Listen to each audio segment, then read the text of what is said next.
그러나 이스라엘 자손의 수가 바닷가의 모래같이 되어서 헤아릴 수도 없고 셀 수도 없을 것이며, 전에 그들에게 이르기를 너희는 내 백성이 아니라 한 그곳에서 그들에게 이르기를 너희는 살아계신 하나님의 아들들이라 할 것이라.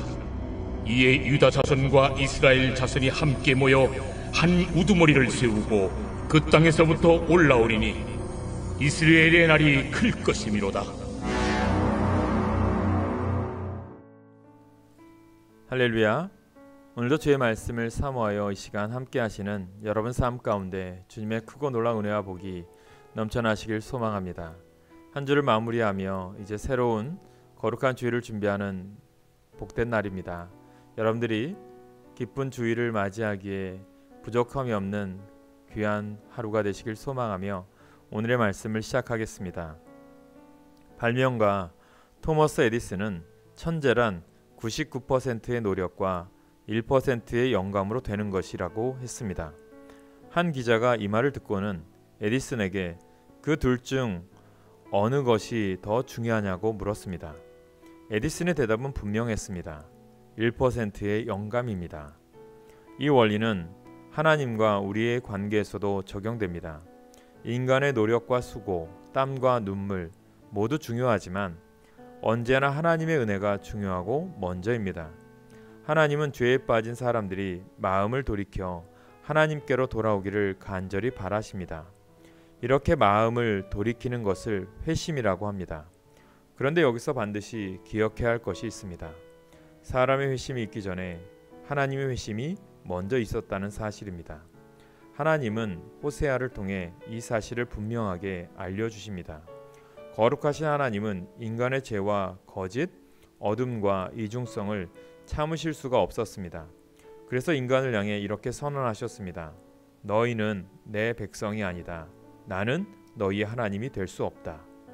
그런데 이렇게 선언한 순간 하나님 안에 있는 우리를 향한 뜨거운 사랑이 이렇게 외칩니다.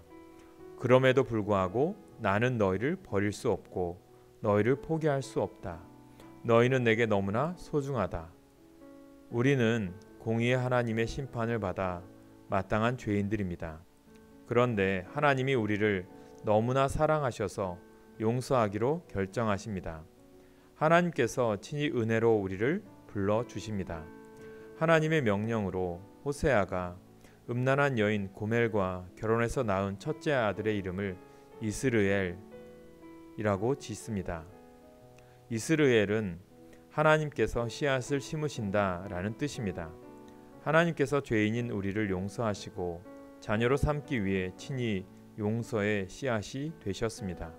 그래서 이 땅에 오셨고 우리를 대신해서 십자가에 달려 저주를 받으셨습니다. 이분이 바로 예수님이십니다. 내가 하나님께로 마음을 돌이키기 전에 하나님께서 먼저 나를 향해 마음을 돌이키셨습니다. 내가 예수님을 나의 왕, 나의 주인으로 받아들이기 전에 예수님이 먼저 나를 받아들여 주셨습니다. 하나님께로 마음을 돌이키길 거부하는 사람들 때문에 속상합니까? 하나님께서 은혜를 베풀어 주시길 기도하시기 바랍니다. 하나님의 은혜에 눈이 열리시길 기도하시기 바랍니다. 모든 회심은 은혜의 결과입니다.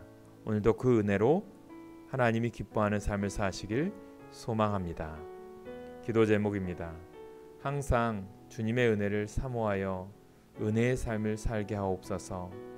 나의 죄를 위해서 나를 사랑하셔서 이 땅에 오신 예수 그리스도만 바라보게 하옵소서. 기도하겠습니다. 하나님, 복음을 거부하는 사람들 때문에 애가 탑니다. 하나님께로 돌아와야 할 사람들에게 회심의 은혜를 베풀어 주옵소서. 우리에게도 은혜 베푸셔서 하나님께서 일하고 계심을 깨닫게 하시고 소망 가운데 복음 전하는 일을 포기하지 않게 하소서. 예수님의 이름으로 기도합니다. 아멘.